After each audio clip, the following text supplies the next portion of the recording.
Well, I'm thrilled you could drop by. Today, Greg, marks a Val Olson Radio or valolsonnews.com is where you can go, where New News gets its news. Episode 25 today. 25. Wow. Well, I'll tell you what, where does the time go? Where's the time go?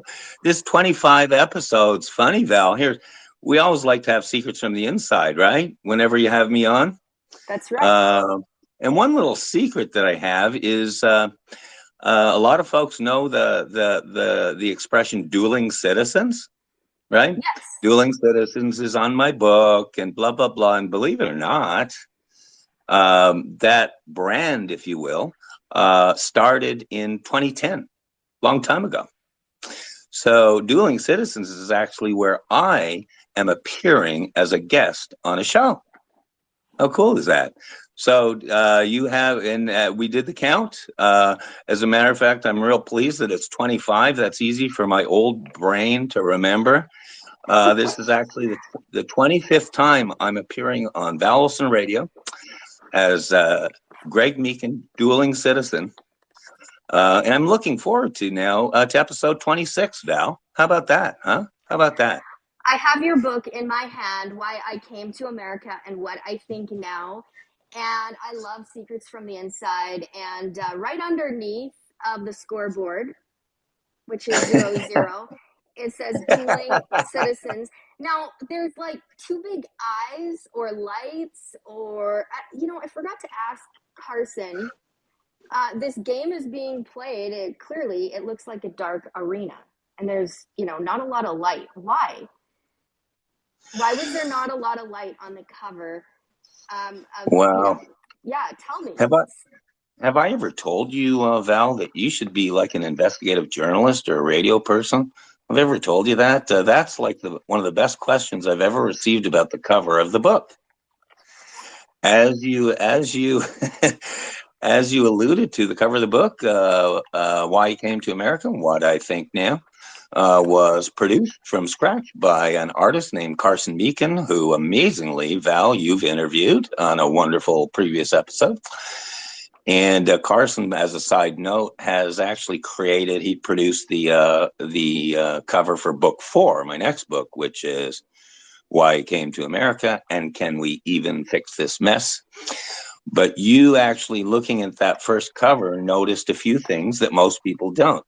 And I'm going to give you on this one interpretation of his cover per me, kind of Greg. I helped produce the cover, imagine that, because I'm a producer, I'm a radio guy, and a publisher, but nobody knows that. But help produce that cover. And number one, the dark arena, that's on purpose. The lights aren't on yet. The whole world's not following yet. It's just the actual action that's going on at center ice that matters. So there's a quick answer there on that. Secondly, yes, the score is 0-0. I'm glad you noticed that, Val. Means we're all starting fresh. We're all starting fresh. And what's fun, and this is fun for me, that you notice the lights. Right underneath the Dueling Citizens. You want a secret from the inside that even you never knew, Val? Because you like that, right? If you put on a show that has a bunch of secrets from the inside, which we'll talk about later, the most fun thing in the world is when the host hears the secret for the first time.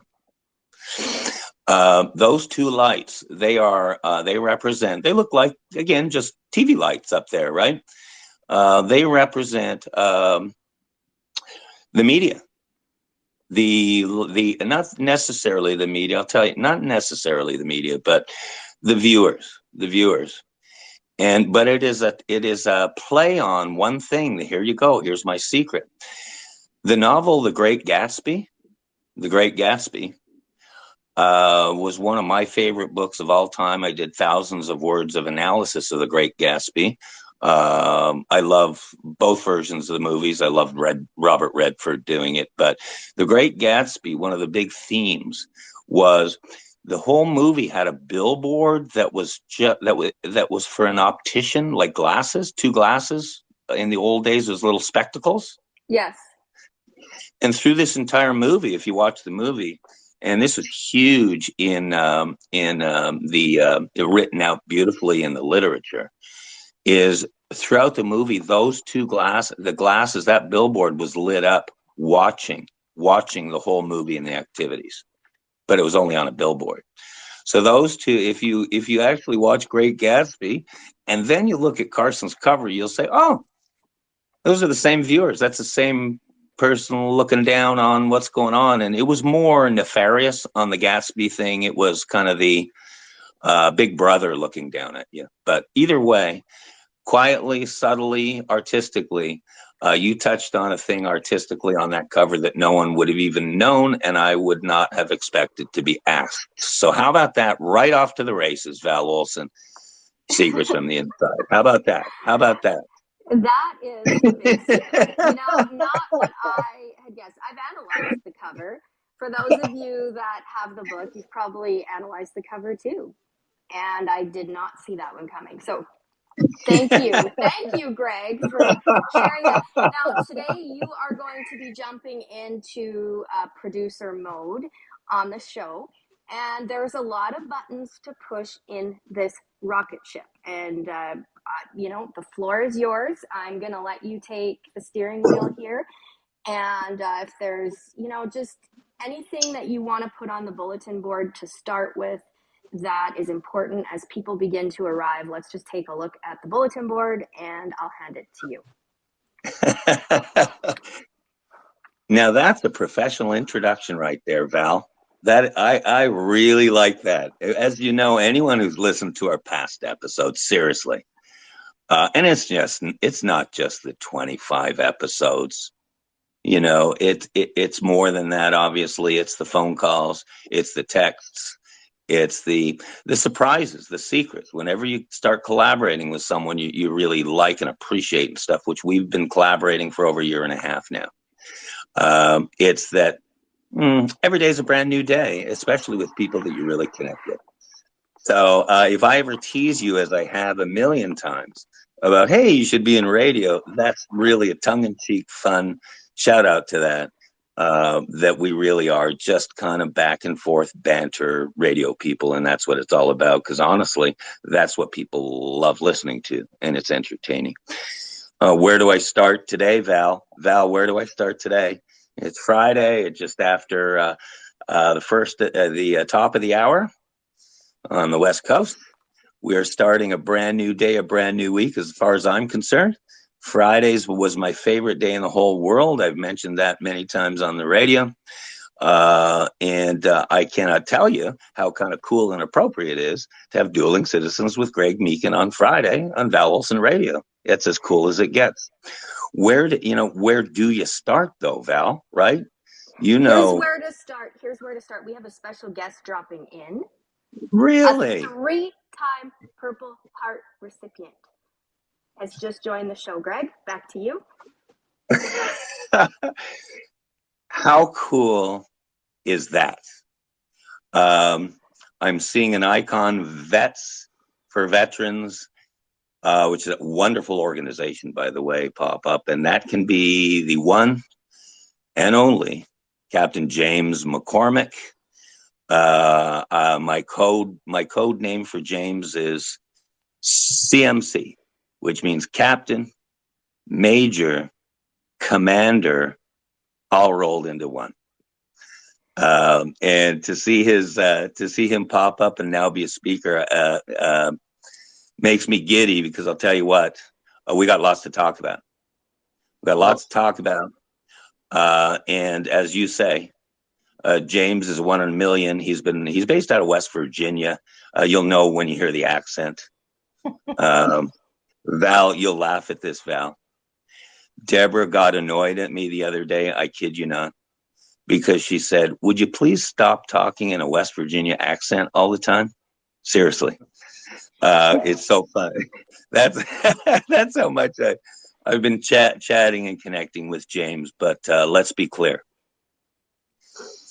This is a leader of men. This is a career, a military guy who indeed is a 3-time Purple Heart recipient. He'll tell you more about his bio and his background, and than I can even close to do it justice. But as you know, Val, we mutually bumped into Captain McCormick. I can't believe it's months ago, really, and we both appeared on his wonderful radio show that coincidentally comes up every Friday evening tonight as well. That'd be a perfect opportunity for a plug right there. Great radio show called Continue Mission. Where do I start with James? I've already basically introduced him, but what's really cool about him coming to the kitchen table here this morning as we sit and visit is we've got lots of fun stuff to kind of even announce today of things coming up. As you know, when you connect with people and you realize, wow, we're really connecting with influential people, leaders within their own field, leaders amongst men. And this is the kind of person this James McCormick is, and he'll be able to again speak much more than I do. Imagine that, me blabbering, but we've got fun stuff coming up, Val. I'm really excited. His show, yeah, we've got fun. Yeah, I was going to mention his show tonight, Continue Mission. I go there to learn. This is where the toughest and the bravest gather. And I'm drawn to the show because they're covering everything. They're covering every topic. Nothing's off limits. And I appreciate that as an investigative journalist when you can have high integrity conversation with leaders who aren't afraid. I've been around some people where I can't talk about that, you know, and they like plug their ears. They're scared. They're looking around. And that is one of the shows out there, one of the few that you can put anything out there you want to discuss. And so when I know that the toughest and the bravest are gathering there to meet as one team, one unit, and the conversations they're willing to talk about affect the home front, like inside our homes, that's powerful, powerful stuff. And where you want to go to get the real news. So I just wanted to throw that out there. Captain James McCormick, good morning. Welcome to the show. Hey, how's it going? Can you guys hear me okay? Loud and clear. Okay, good. I'm glad that I'm coming in clear. I'm talking to you from my office in Point Pleasant, West Virginia. And we're known for a few things, but the one thing that we're known for is we are the home of the Mothman. And next weekend, we're going to have the Mothman Festival. And I know before everybody starts laughing, you know, when you start talking about Bigfoot, Mothman, and some of the other cryptids that are out there, this Mothman convention brings in about 30,000 people that swoop down into this town, and they probably spend about $2 million while they're here, which is pretty awesome. So we definitely benefit from it. Of course, any other time of the year, it's a pretty busy, small town, quaint town. It sits right on the river where the Kanawha River meets the Ohio River. And in good old West by God, Virginia, which, you know, Greg was talking about. And, you know, I've just about got him West Virginianized to where he's going to start talking like me all the time. I mean, I catch him doing it all the time. It's just amazing. We were talking about foreign languages, and, you know, he speaks French and learning to speak Spanish, and I'm taking Japanese on Duolingo. And, my kids are taking French and Spanish, and, and I just think it's a good thing. But I think I'm going to set up a class for hillbilly, and I was wanting to know how many people would be interested in it. I love it. Sign me up. Oh, sign me up, Captain. I want to be your first. Student. Wow, that is hysterical. Val, what do you think of that one? Quick question. Do you know what a smoke show is? Well, I was a drill sergeant at Fort Benning, and I did a few smoke shows, but we called them smoke sessions, where we made them do push-ups so long that their arms just gave out below them. and then they'd roll over and do the flutter kicks. It was always a great time. Are you talking about that kind of smoke session? No, if you are going to instruct real hillbilly, a true smoke show comes from my hometown of Gronlid, Saskatchewan. And that's where the boys would fire up, the 70s or 80s Camaros, Trans Ams. And the only piece of pavement we had in our town of 110 people was reserved for the smoke show. And that's where you smoke your tires. Hello? Gotcha. And you know what? You just mentioned something that brought back a memory. I was in the Army during Desert Storm with a guy named Tad Kellett. And Kellett was a dual citizen from Saskatchewan, Wisconsin, huge area. But I think that he was from, I want to say Prince Albert? Golly. Prince Albert? That's it, Prince Albert. That's it. And he actually was a police officer up there for many years. And every now and then he'll send me, we're on Facebook together, and I'll have to definitely send him a message. But we used to have great times with that guy, and he was a heck of a soldier, served in the U.S. Army, and was a Desert Storm veteran, and was decorated for his conduct and heroism over there. It was just a super fine, fantastic soldier. So Saskatchewan, Canada was represented very well in the 24th Infantry Division with Mr. Tad Kellett. I love that. There you That's go. a great story. I have lots of good stories, but some of them, are a little bit crazy, but most of them are, they're life learning. It's like you talked about, the radio show that we have, you come on there and you listen, you learn, and you pick up things. I think that's really important. We've got essentially 3 generations that are in there. You've got Father Michael, who is, Vietnam vet. Then you have Rich, he's the era between Vietnam and, Desert Storm era. And then you've got me, who's Desert Storm after.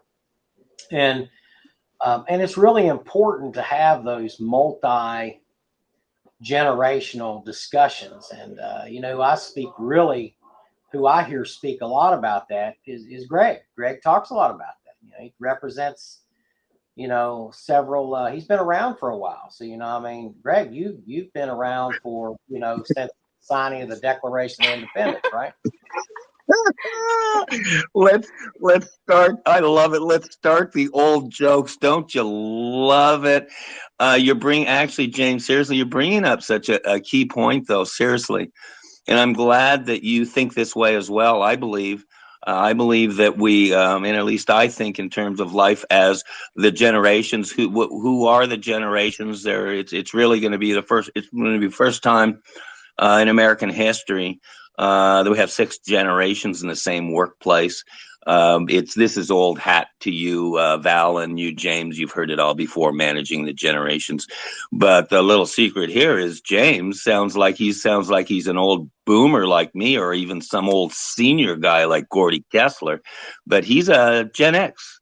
He's in his 50s, and he's been through in life what virtually very, very few men have been through in terms of the experiences. But he's a young man in his 50s, and is now only kind of he'd probably be the first to say this, kind of starting a brand new life of promoting the good word of the military and faith, family, freedom, all that stuff. But thank you very much, James, for bringing up the generations, because I really do believe, and I might actually be publishing something about this, or doing a lecture circuit or something on the challenges of managing the generations, the difference between a Gen Z and a Gen X, and a millennial, and a senior versus boomer. And now we have the alphas, the alpha generation, the little kids who are now 15 years old and going to be entering, oh my God, the workplace. So I thank you for bringing that up, James. Seriously, important stuff. And Val's very familiar with these conversations, because she is a proud Gen X female, 42 years old.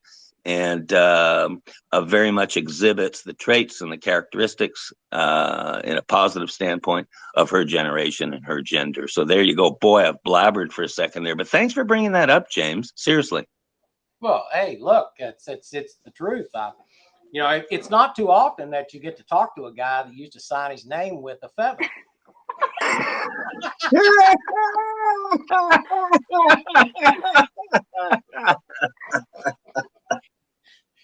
But no, I'm going to tell y'all something that I talk to my grandkids about now. And when I'm teaching them about their eyes, their ears, their mouth, I say, God gave you 2 eyes so you can watch. God gave you 2 ears so you can hear. God gave you 1 mouth so that if you listen more than you speak, you will be able to see a better future.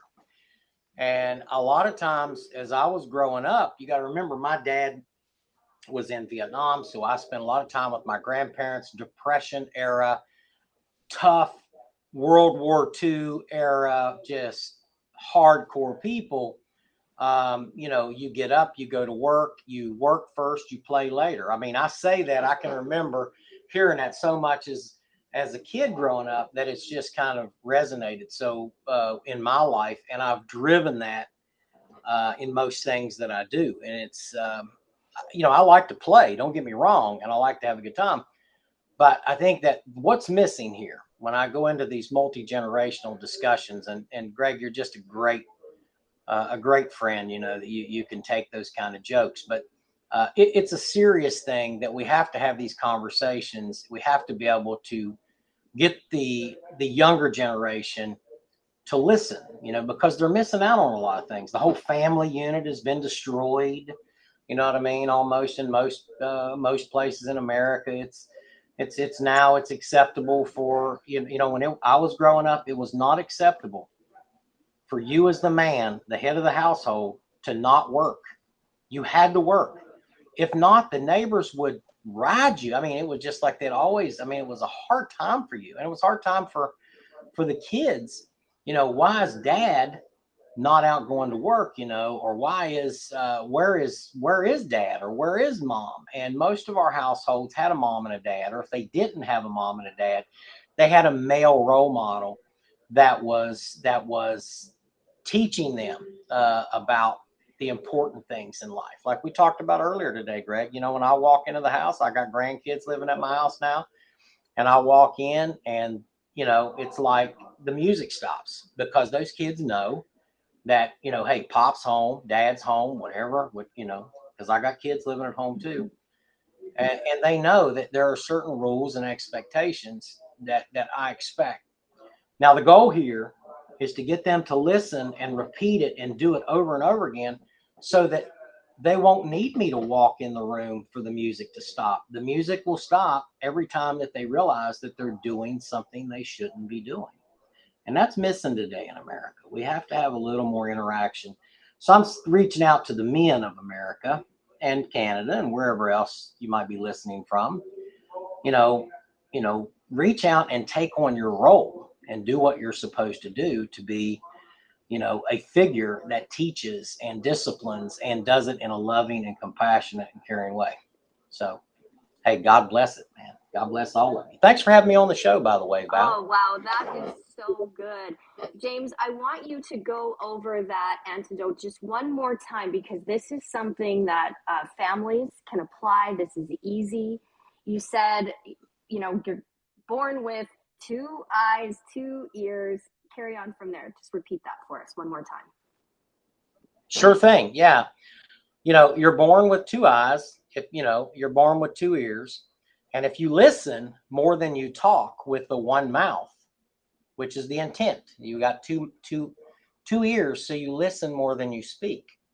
And if you listen more than you speak, then you'll be able to see with those 2 eyes a clear pathway to a good future. That's so important. And you teach your kids that it's okay to not have the last word. And it's okay to not, take up you know, every bit of oxygen that comes out of your body doesn't have to be filled with talking. And I think that we, you know, and here we are on radio, and I'm explaining this, but it's important to listen and hear what people are saying. And there is a difference. You know, I hear something, but am I really listening to what's being said?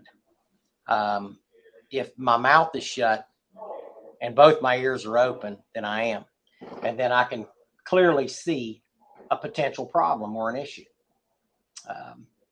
My dad told me this one time when we were really young, and we were running off, just you know, horsing around like kids do, and took off running. My dad said, "Stop." Well, we didn't stop because we was giggling and laughing. He said, "Stop." You know, and he said it like 3 times, and he said, "Stop." And finally, we all stopped. He said, "Close your mouth," you know, and we closed our mouth. And he looked, he says, "You went 3 feet past where I originally had told you to stop. And in the course of doing that, you stepped over a snake and you didn't realize it." So he was trying to tell us to stop because you're getting ready to step on a snake. And thank God, you know, it was a non-venomous snake. But he says, what if that had been a copperhead? What if that had been a rattlesnake? You know, the outcome would have been a lot worse. So, yeah, we got to listen. We got to pay attention, and then we'll see a little bit better into our future. Make sense? Crystal clear. That is awesome advice. Greg, over to you. I'll tell you what, James, this is music to my ears, of course. I mean, you brought up the number one issue, the number one tragedy in America right now is fatherless households and 2-parent families. I'll reserve that for another full episode for you guys because, Val, even you knew I wrote about a lot about that in my book, and it's a deeply, deeply passionate issue to me. But on this note, James, I used to when I used to train young managers and young salespeople, I always used to say, and it sounds cliche, but I'd keep it simple, and that is, listen to understand, speak to be understood, and that's it. And that's it. And when, as James is saying, I mean, what a great anecdote about the snake, James. But it really just comes down to that. Val, for me to kind of jump branches here, you remember a previous episode where I was chatting with, as a matter of fact, Sheriff Mark Lamb's wonderful wife, Janelle Lamb, of course. I joke that Janelle's way smarter than Mark, right? You know how the deal is with husbands and wives and stuff. But anyhow, with Janelle, and I had relayed the story, and this comes right down to what James is saying. You know, listen, is I relayed the story of kind of getting into my 60s and becoming a thoughtful guy, a thoughtful husband for the first time, because I really believe this is a theory, and I might even write a chapter about this, that men think that men are caring. Men might be caring, and men think they're caring.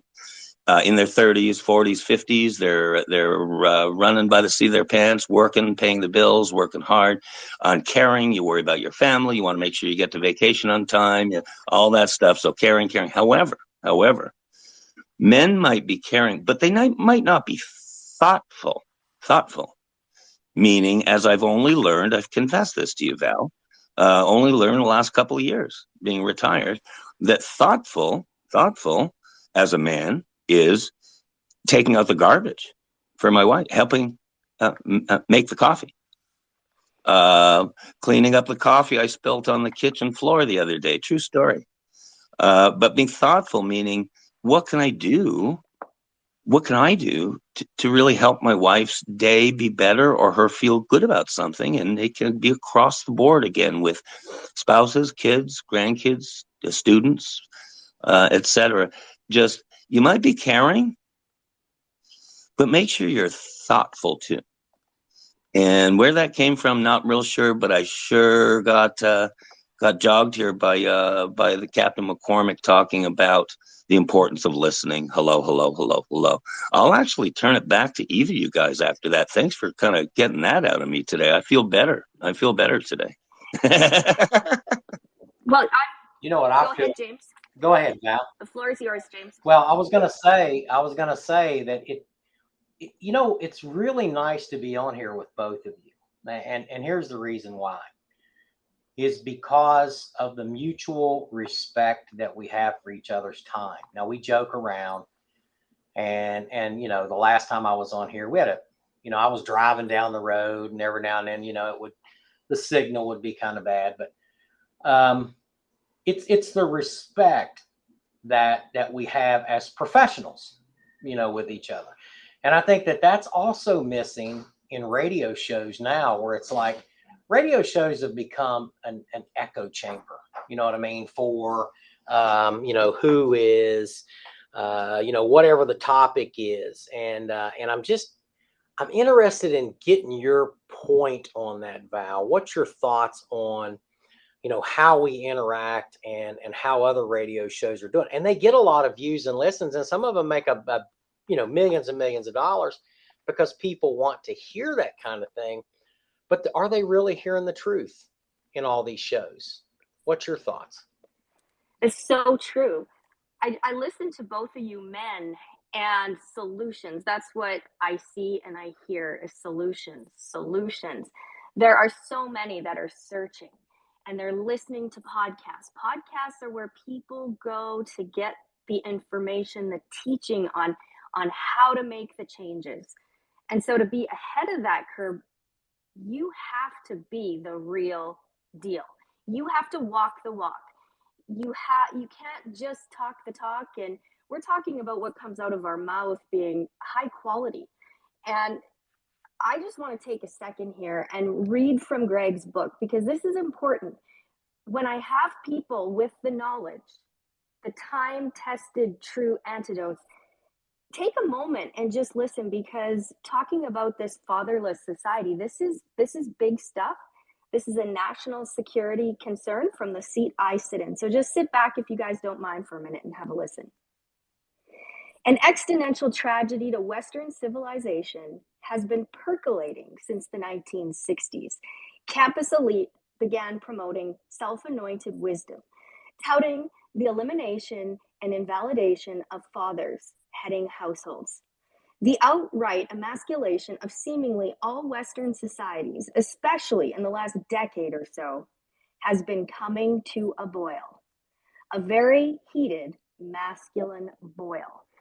This is a big problem in our communities. So to answer your question, James, this is the time for women to listen. So I'm going to sit back and I'm going to learn and listen. Back to you.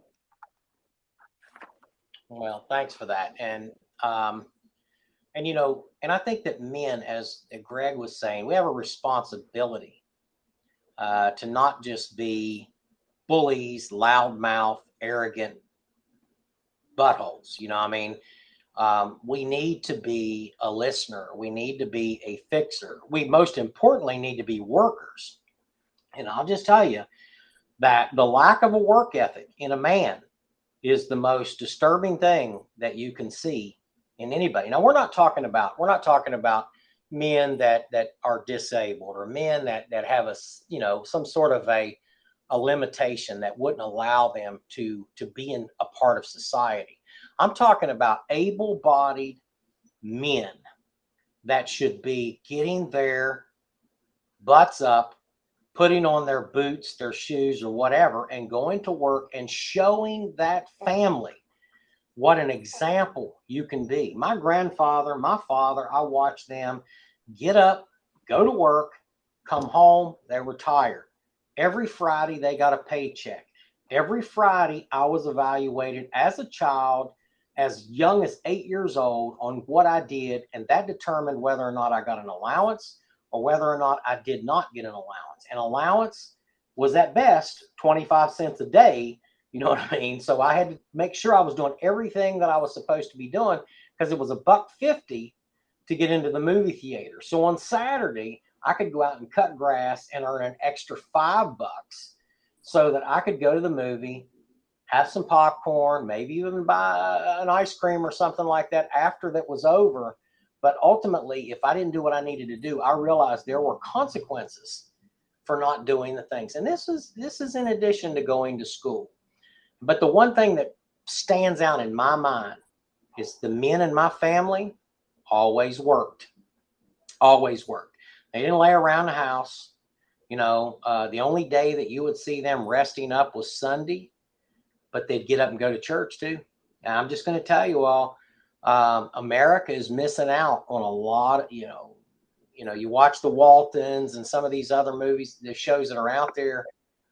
That's, by God, the way America used to be. That's the way Canada used to be, North America in general. We all set the example for the future generations. Now, I don't know what has occurred. I do, in a way. I think that some of this has been on part with we've totally pushed the role of churches in the country.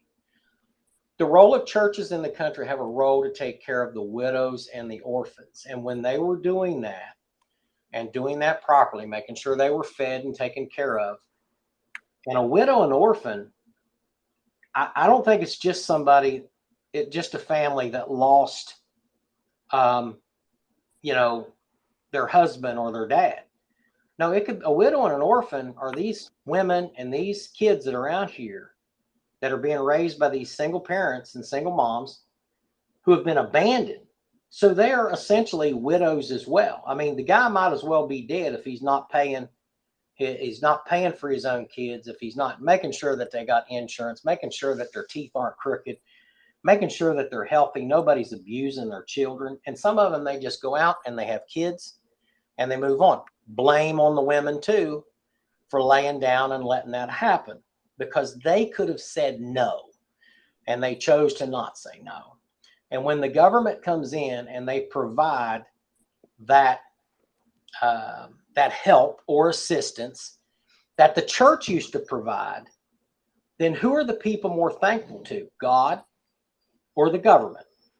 The government gives you more money than what the churches do. The churches just make sure you get fed, and they don't even do that now for the most part, unless they have a fish fry on Friday or they have some sort of a picnic on the weekend. They don't go around and deliver the food baskets like they used to do to that widow and those orphans and those families that didn't have anything. So now what you have is the government stepped in and said, we'll take care of that. We'll pay you $700 a month just to stay home and not do anything. You know, we will give you X amount of money for food, X amount of money for, for insurance, X amount of money for this or X amount of money for that. And it becomes more advantageous for people to stay home and to be a single parent. And that's where I think we're failing at. And we're not pushing men to be men anymore. We're cutting their nads off and hanging them up on the daggone fireplace and saying, okay, you don't have a right to be this or be that. And I hope that isn't too foul what I said, and I'll apologize if it is. But it's the reality of it. And it's like, get your junk off the fireplace, put them back on, go be a man. Oh, Captain, I'm gonna quote you. Okay, that's the greatest 60 seconds I've heard in radio. Did you say off the daggum fireplace? I did.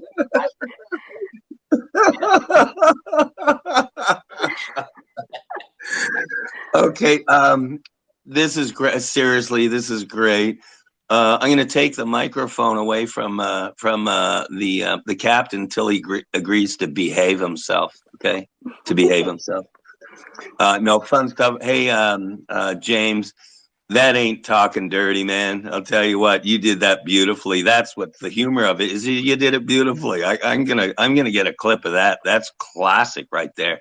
Did you say nads like gonads? That was just perfect. Yeah, And exactly. Look, and if we get back to saying things like that, Greg, then people won't be confused about what you are. Do you squat? Do you sit? Or do you stand when you eat? And it's very simple. Look down there, and you'll be able to figure out what you are, and then go into the bathroom that says "man" if you're a man and "woman" if you're a woman, and it's below the waist. It's not in your mind. I can go around. I can. Well, if I could be anything, what would I be? Well, I think I'm going to be a damn shark. And every time you come into my office, I'm going to bite you as hard as I can because I'm a shark. I identify as a shark. You know, and we got to get away from that stuff, man. We got to start talking real talk to these people and saying, God bless you, but stop being stupid. Let's get right. You know. Oh my God, this is so great. This is called long form radio, which means the gloves are off, like in hockey, as Val says. The mic is open. I'm so going to quote you the rest of my life on those two quotes, Captain. But that's a side note. This is what it's all about because I didn't expect chatting about this stuff, and honestly, I actually switch gears real quick, but not for long.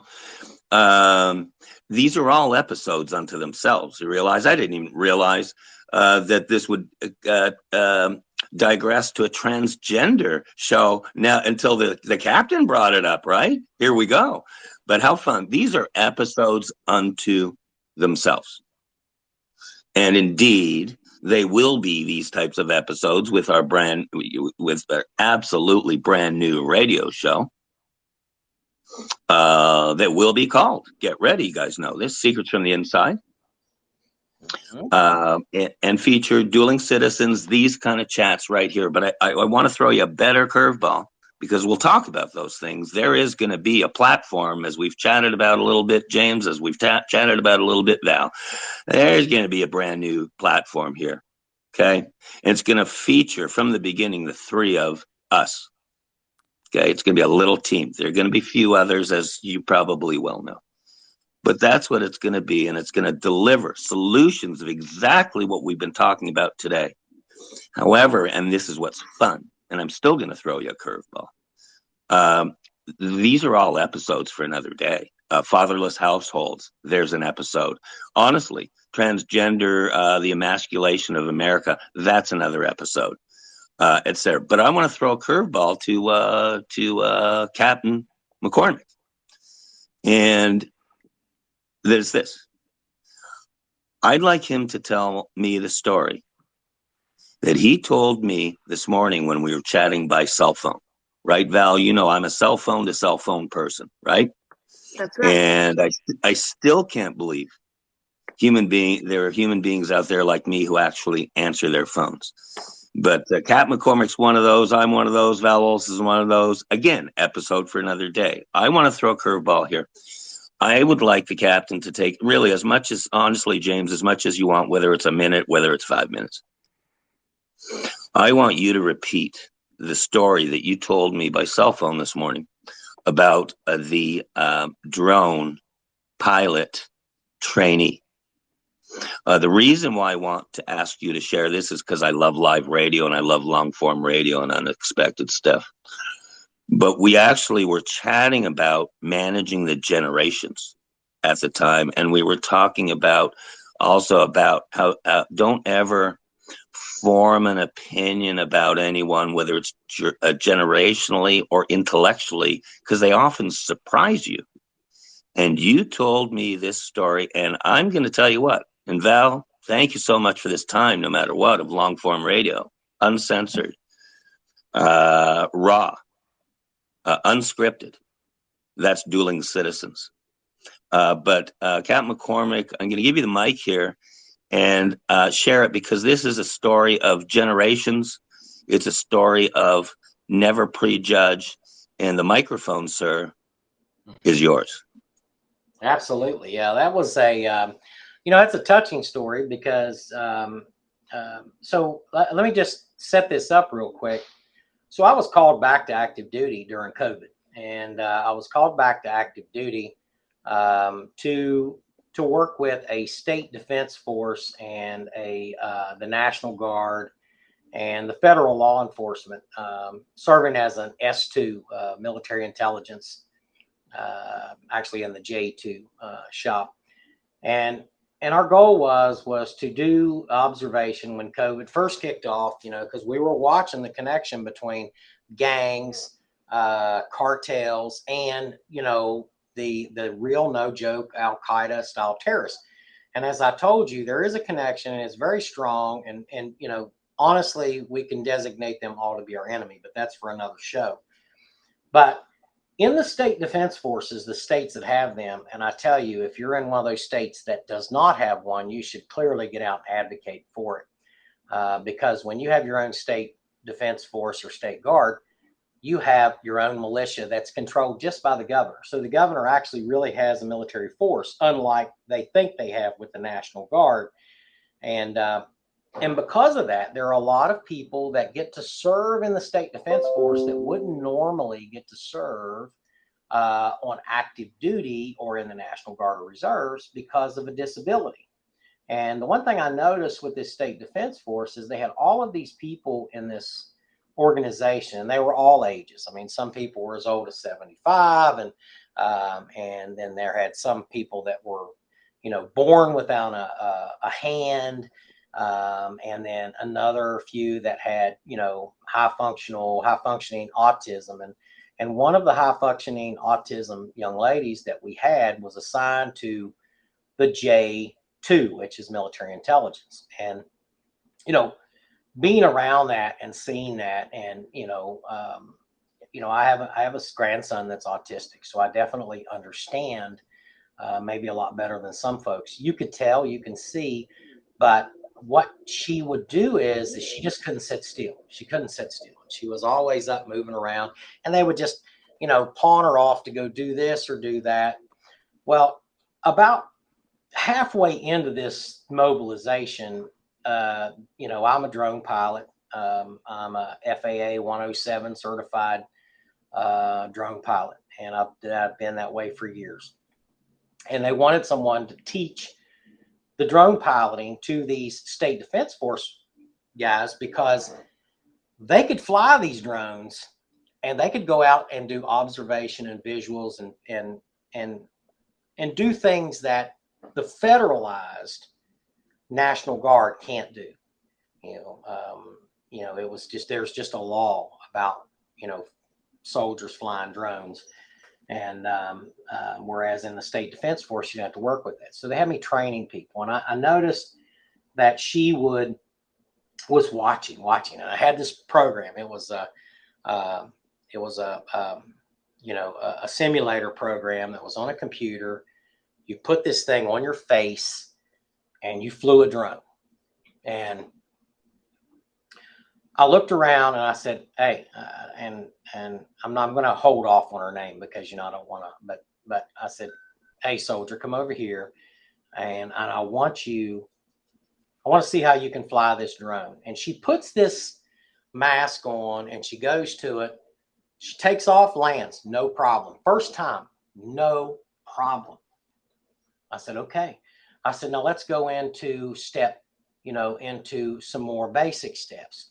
You know, rotate left, rotate right, you know, take off, high takeoff, you know, then you start flying through different areas on this program. And it's extremely difficult, and you will crash your drone I've crashed the drone on there a lot. Okay. But she never crashed a drone,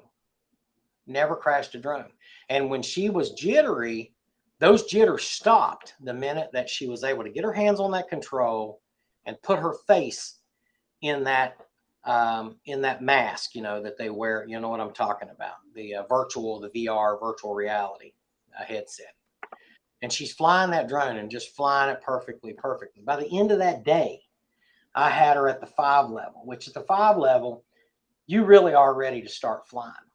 And in addition to that, not only was she gifted in that, but she was also gifted in the ability to understand and retain the federal laws. So literally, while we're doing this, she's also, getting quizzed, getting asked questions, and remembered and retains everything. Just incredible. And you would not know that she was autistic unless you really knew something about it, because her actions do not, demonstrate, highly active autism. What they demonstrated was more of an Asperger's type symptom, but she was, autistic. And so then we get the drones out and we start flying the drones. Now, I'm not kidding you. I have flown drones for years, okay? And I haven't flown any in a long time, but I'm telling you, by the time I went up there and I was doing that, I was a pretty skilled drone pilot. Her skills exceeded mine. She could fly that drone under bridges, around areas, and get close in shots better than anybody else that we train. And the amazing thing about that whole situation was that everyone thought that they were pawning her off on me. What they did was they gave me the best drone pilot that I've ever trained in my life. And I can tell you this, to this very day, she's on Facebook with me, and I was telling you who she was, Greg, and I can tell you, the girl's sharp. And if she can, I hope she's continued with her drone piloting, because she was definitely a skilled pilot, and she got shots and pictures. And so as you're out there cruising around during COVID, there's nothing on the street, and the only people that are out on the street in some of these areas were bad people.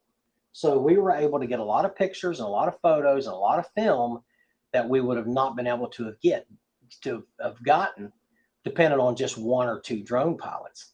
So why do I say that? I say this for two reasons. Number one, you don't want to ever count anybody out. There are people out there that everybody has a gift and a skill. Everybody has a gift. No matter how dysfunctional you think that a person is, I can promise you they have some sort of a skill and a gift. When they gave her to us in MI, in the military intelligence section as a volunteer state defense force person, I'm telling you, she left down there. She got all kinds of accolades and awards, and got promoted to sergeant. And that was just a great feeling as well to watch that happen for her. And, I'm proud. I'm really proud of her for what she's done. Not only did she overcome what she doesn't see as a disability, she doesn't even realize it. She's like, I don't realize I'm any different than anybody else. And she's very matter-of-factly in speaking. There's no deep emotional, no deep emotions in her decision making. It's all based on knowledge and facts and information. And in that field, that's what you need. So, Greg, that was a great opportunity for me to tell you about, the special gift that this person had, and the fact that, here I was at the time, let's see, what would I've been, 52 at the time, working with a 24 to 26-year-old, female with autism, and teach her how to fly drones within a day.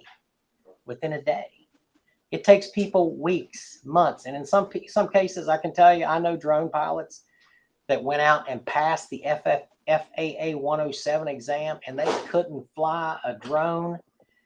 They couldn't fly it into the side of a building, man. I'm just telling you. It just is.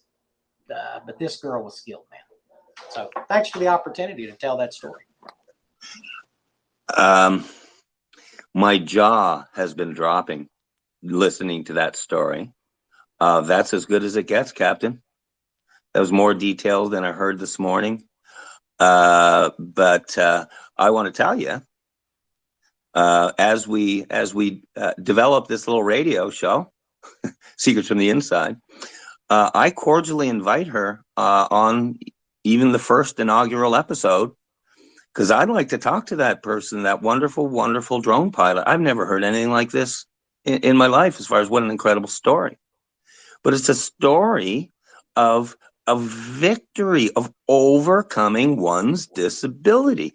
Say what you will. Close your eyes, Canadian folks up north and Canadian politicians. Say what you will about Pierre Elliott Trudeau. Okay, you know that name, James. I think Val's heard that name before. Say what you will about him. I covered him live in person in the press pool. I was writing notes and wrote a story about it in 1978.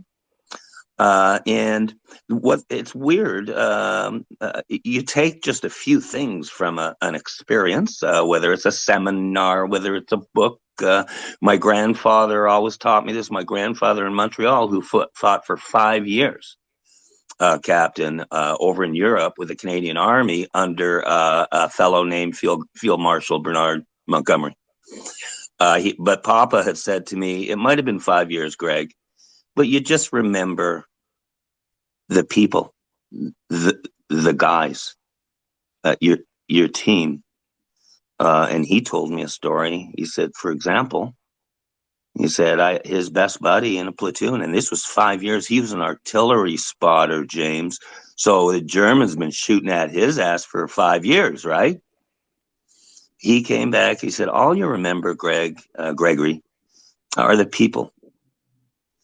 The guys, the experiences. The band of brothers is not, repeat, not a cliche. And he said, for example, we knew it was the last day being over in Europe. They were in England, ready to finally take the ship back to Montreal. And they'd survived 5 years, James. 5 years. No cell phones, no FaceTime, no 5 years. My mother was 7 when my grandfather went to war, and she was 12 when he came back. But he said, it's all about your fellow soldier, his best friend, dude. He said on the very last day of war, he stepped on a mine, man. He stepped on a mine, dude. And he was blown to smithereens. And my grandfather said, that's what I remember of World War II. That's what I remember, Greggy. Yes, did I meet Field Marshal Montgomery and around a campfire? Sure. Yes, have I been confirmed that Field Marshal Montgomery was a soldier? He tried to shake hands with every man in the British Army, no matter what the press says. But my grandfather, he just remembers that one guy, man. And whether it's Val or whether it is James, I'll turn the mic back to you guys for a second. The beauty of long form radio and the beauty of a product like Val Olson Radio is that we can have conversations unplanned, unscripted, raw, uncensored, uncanceled, and undoxed, all in one. To the two of you, my dearest, like friends in 200-300 years, I thank you. I thank you for this opportunity to share that. In a million years, I wouldn't have even thought of sharing that story. So back to either you guys on that one. Go ahead, James. Okay, awesome. I would say, speaking on behalf of your, that story that you just told about your grandfather, that was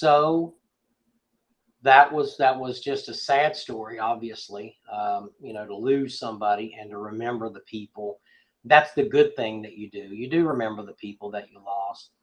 But more importantly, what I think about when I think about that generation is how they came home and they hung up their uniforms for the most part, and they went to work and made an example of success. They created industry. They created, some of the biggest businesses in the North America now were created by World War II veterans who came home and went to work. That was their therapy.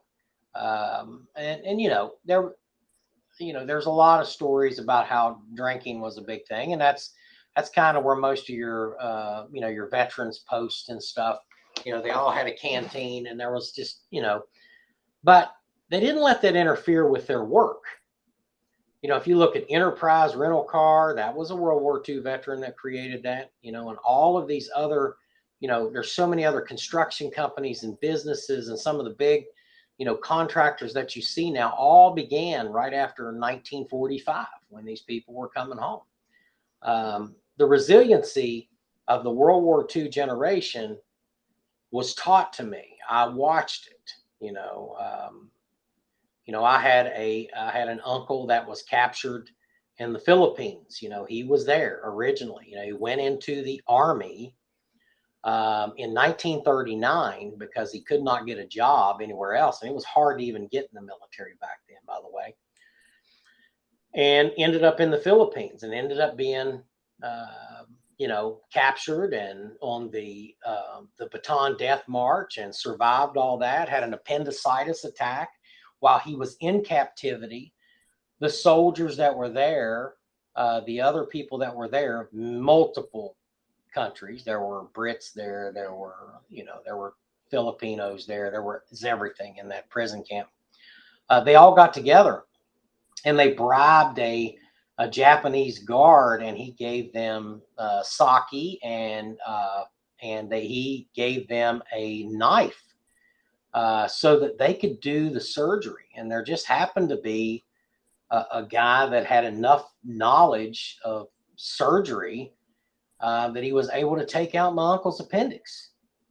So this is the kind of generation that your grandfather, that you're talking about here. And when we talk about what's going on in America today, look, people get pissed off if their latte is not hot enough.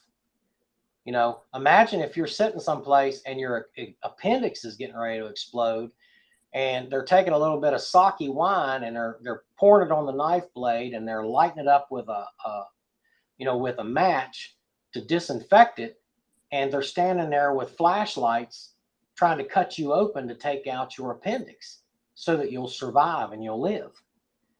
And we don't know the suffering that some of these folks had to go through. And when he came back, it was tremendous suffering. I told you about me taking, Japanese lessons. He spoke fluent Japanese. And when I was a little boy, I asked him about it. Where did you learn how to speak Japanese? He said, if you didn't learn how to speak Japanese, he said, you would die. He said, you better learn how to speak it, understand it, but more importantly, understand it, because they really didn't tolerate any lack of discipline. And he told me some stories about captivity that would make your hair stand up on the back of your neck. And sometimes, Greg, when he would be sitting in a chair, he would fall asleep. And if you would wake him up, he would wake up and start to shout out something in Japanese. And I don't remember exactly what he said, but we didn't understand it. We were just like, wow, what's he saying? So he had terrible PTSD. But what he didn't have was a lazy bone in his body. And he raised his family. He went on, was a successful worker, worked in construction, successfully raised kids, and made a profound, let me think, I'm trying to even think. He had a profound influence on how I viewed a lot of things in life, and especially about survival. And, probably was a good part of the reason why that I was able to come through some of the things that I came through. And, and I don't even try to even equate that half to what it must have been like to be on Corregidor, whenever the whole dang thing, all the sugar went,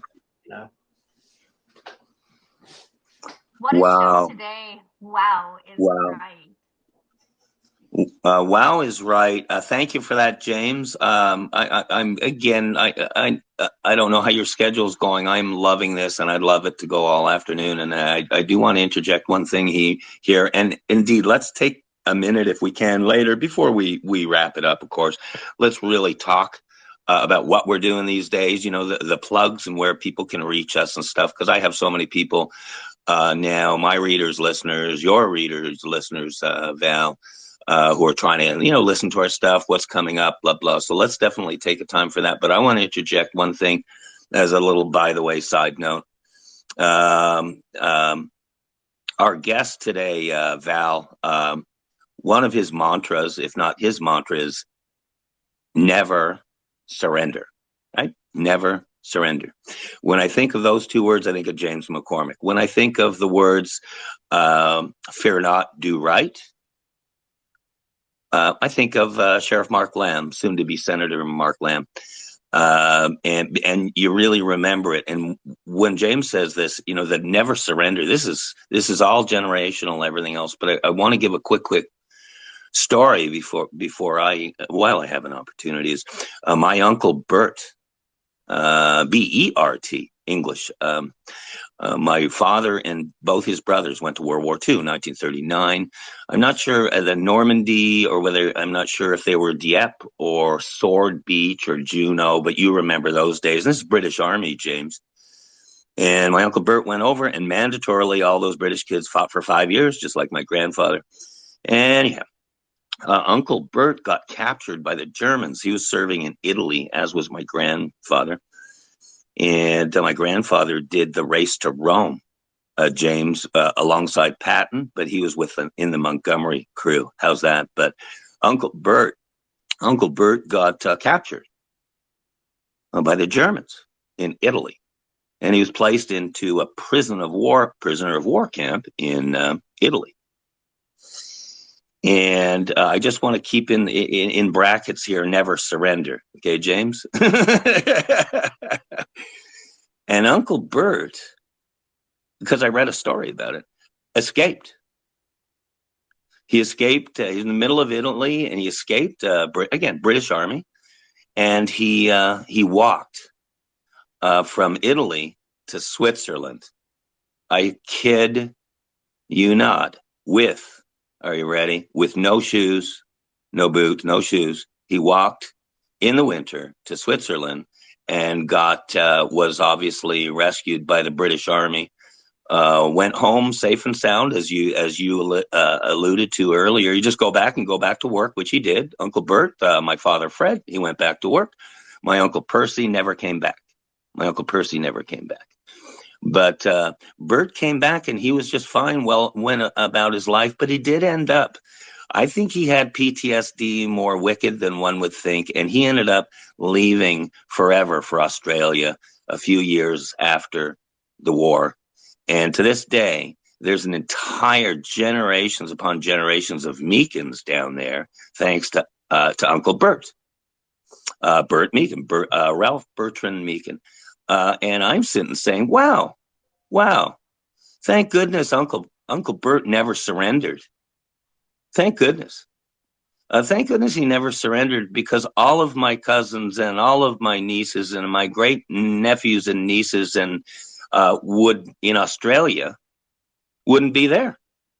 And I talk to him every day on Facebook.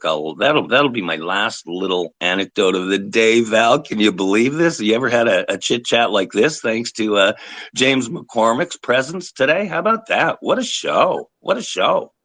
It's been an incredible show today. Today we covered everything, starting at the home front, talking about what happens with a generation that go fatherless and the responsibility that falls on our males today. You can be a dad in your community, in your home. You just have to stand up and do it. We cover everything. Go back to the beginning of the episode and listen today. We recapped in history real, true, honest, historical facts. And that's what we need. We need the truth. Our generations are coming together, and that brings us to today.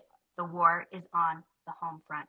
So go back, listen to this episode. There is solutions, and those solutions are going to carry on tonight. One of my favorite radio shows right now is Continue Mission with James McCormick. Father Michael, he's a Yale graduate. When you hear him and the wisdom that comes from him, it is so powerful. And Richard Kilblain, too, the historian of the show, check it out. The show is for all generations. So continue mission. James, what time are you on the radio tonight?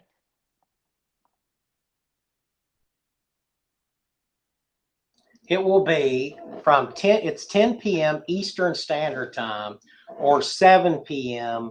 West Coast time. So, and it's a 2-hour show, and it's on Blog Talk Radio. So if you look up Blog Talk Radio and you type in Continue Mission or Brain Injury Radio Network, you will find us. And I'm telling you, it's going to be a good one tonight, because we're going to be talking about politicians, and in particular, at what point do we say enough is enough? Do we need 90-year-old and 100-year-old politicians that are staying in there for life? We're going to talk a little bit about power drunkenness, which I think is part of the reason why that we have these folks staying in that long, and then also about the voters. And, the power to stop this rests in each and every voter that's out there. So we hope you'll listen in tonight. Wow, power drunkenness. I like that. That really caught my attention. It's going to be a great show, blogtalkradio.com. Greg, you are the producer of the show today. You covered that, there's going to be a great new show. Do you want to just recap on that? And as we sign off, I'll give you the floor. Oh, how nice. Thank you again. I love live radio. I love long form, because you never know where it's going to go. This show, I had no idea this show would go where it went. I'm so thrilled and touched, and I'll remember it for the rest of my life.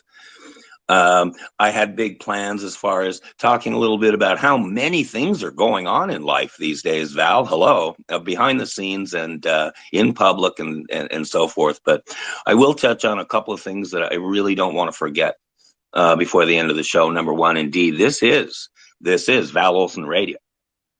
And if you like what you heard today, tune into Val Olson Radio. Enough said. Secondly, if you want to really know anything about me, Greg Meakin. It's always just my name. My website's gregmeakin.com. That's GregMeakin.com, gregmeakin.com. You will find a bio up that I haven't updated in a while. I can't even believe it. I haven't even updated it to the point of what's been happening in our world, the three of us, in the last couple of months. GregMeakin.com's got a bio. It's got my trending section, where there's going to be a story posted pretty quick here, and it might even involve this radio show. Because this is breaking news, busted news. This is good stuff right here. This is what I live for. So gregmeakin.com. And also, as you well know, Val, because you're featured there almost, I should just do your own marquee on my YouTube channel, Val Olson Marquee. I post really good stuff on my YouTube channel. I'll leave it at that. The three of us have been on that YouTube channel, are featured on that YouTube channel extensively. There are now over 700 videos on there, and it's clips from radio shows and TV shows. There's the Mark Lambs of the world. There's the Gordy Kesslers of the world. We know the list. But that's my YouTube channel, and that's at Greg Meakin. Same name. So much going on, but before I finish up, I do want to reiterate, we've got to really end. If anyone's listened to Continue Mission or our shows, we've been planning a media tour. James is really kind of a little instigator there. Imagine James McCormick being an instigator. Imagine that. He'd be the first guy I bring on my hockey team, Val. I tell you, even it doesn't matter if you don't skate. That's fine. Like I'll teach you how to fly the drone. I just want you on the ice with me. I want you on the ice with me, James. All right. But before we're going to do a media tour. I'll just blast through it because I really have only been confirmed this in the last 24 hours. We're going to do a media tour. It's really the star of the show, really, other than God. He's number one star. Is James McCormick and his group, his enormous, incredible group of wonderful veterans, starting with the Purple Hearts guys, the Vets for Vets guys, the Continue Mission guys. And there's 49,000 living Purple Hearts in the United States. There's been 1.2 million of them since George Washington. There's an additional, and James won't toot his own horn, but my guess is 300,000 people, I believe, is the reach of his audience on Continue Mission and how things are shared and all that stuff. So we're going to do a media tour. It's going to start. Here you go. It's the first in Mississippi, the wonderful state of Mississippi, Oxford. Call it Oxford, Mississippi. It will likely be, the beginning of this media tour will likely be October, maybe November. We're juggling a lot of stuff and also juggling weather patterns and all that stuff. But it'll start in Mississippi, beautiful Mississippi, and end up Arizona or bust, as we used to say in the Woodstock days.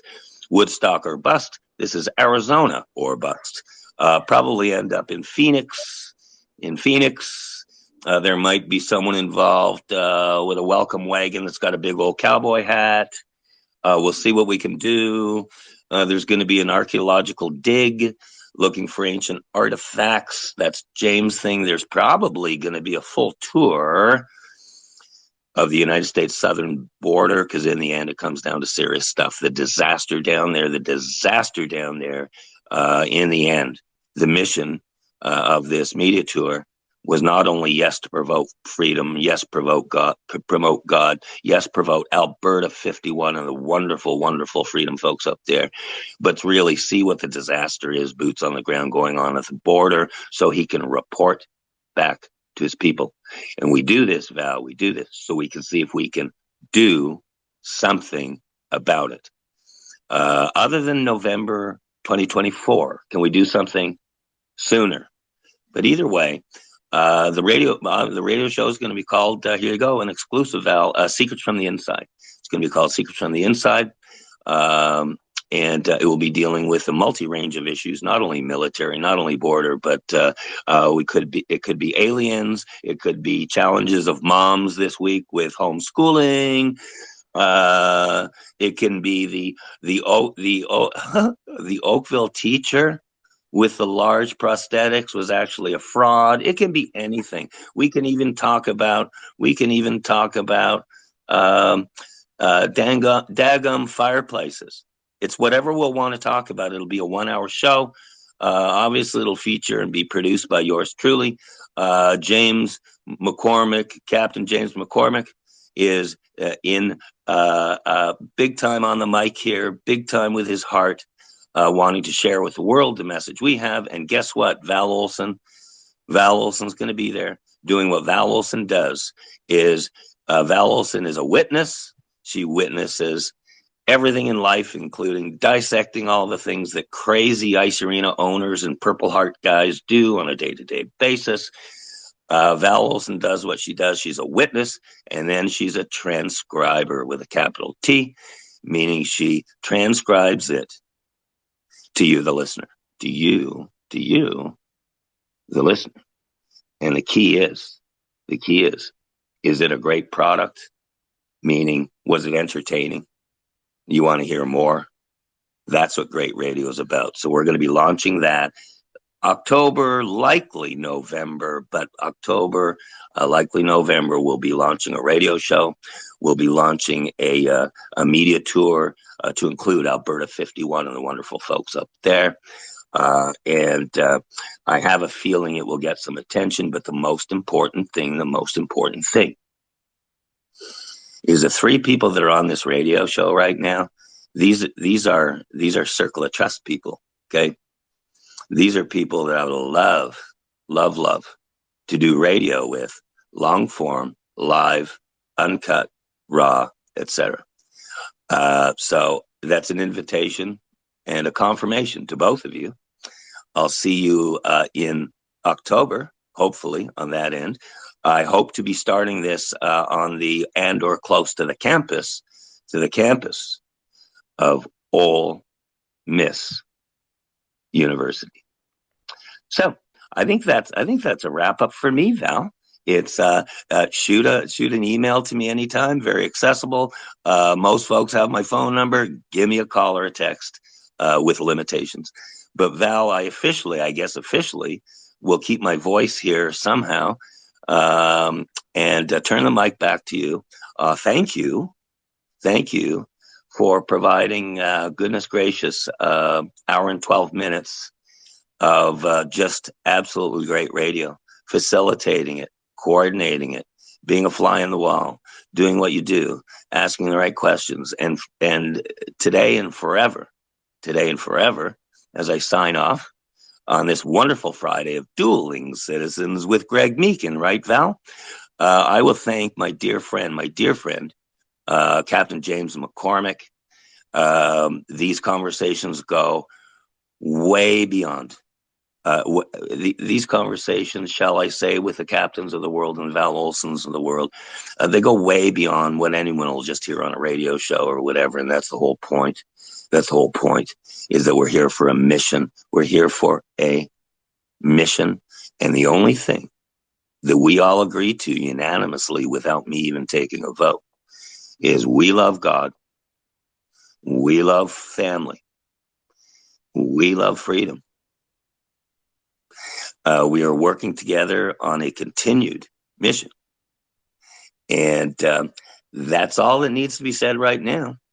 I'm thankful to you, James, for introducing me to, let's just say it, your incredible world of those incredible people who I continue to say, I'm not nothing compared to you guys who took bullets. And you just said to me today on radio that you ain't nothing, James, compared to those World War II guys like my Uncle Bert. So there you go. I think, Val, I'm going to officially sign off, give you the mic back. Wait to hear, of course, your extra. I'm thrilled. I'm touched. This is my Maslow moment. Look it up. You guys are the best. As I've always said, if things came to an end today or tomorrow, and boy, Captain McCormick knows what that's all about. He knows what that's all about. My Uncle Percy knew what that was all about. If life ended today, I'm good. You know why I'm good? I'm good because I had the show today.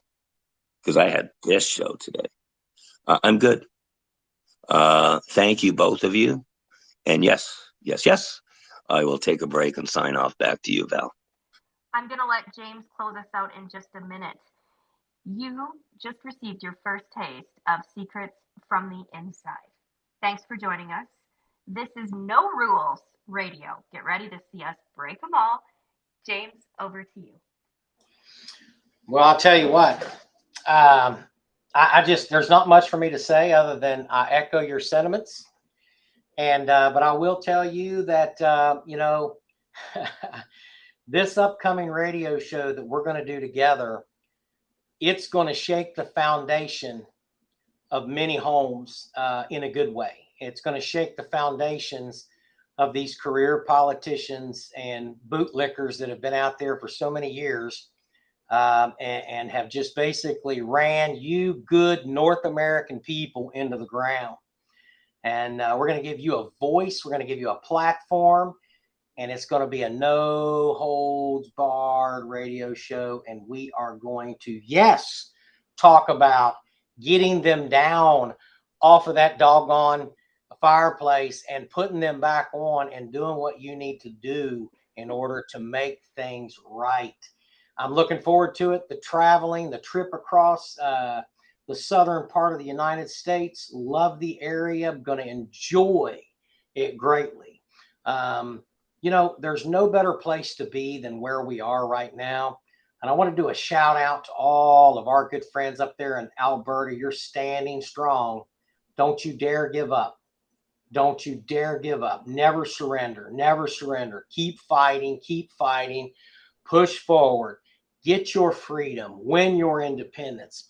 And when you become the 51st state of America, I might just move up there and maybe I'll run for your governor. I don't know. Who knows? Who knows what's in our future there, folks? But it all starts right here. And I want to thank each and every one of you, Val, Greg. God bless you. I love you guys. We'll catch you the next time. Miss Val, Miss Val, This is what the military guys call you, right, Miss Val? It's kind of like Yes. it's kind of like a Tokyo Rose, but let's call it your Alberta Rose. Okay, but that's you, Miss Val. So I'm going to say Miss Val. Miss Val. I hereby nominate on behalf of the Arizona 48 delegation. I hereby nominate Captain James McCormick as the first governor of the brand new, fresh, new and improved, better everything, including healthcare state of Alberta, the state. Start thinking like Americans up there, okay, people? Gee, Come on, as a governor, I nominate you. I don't know if there might be a second in the room, but I'm just going to tell you, because the honorary governor, the honorary first governor will never change, and James McCormick would salute this. The honorary first governor, as you know, Val, has already been nominated and confirmed, and that's a gentleman named L. Gordon Kessler. the one, the only.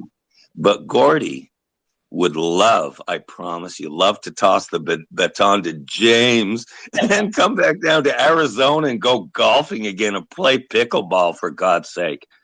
So there you go. I nominate him, and there you go. I think I'm signing off for the second time today, Val. Thank you, gentlemen, for joining the show today. Val Olson Radio, episode 25.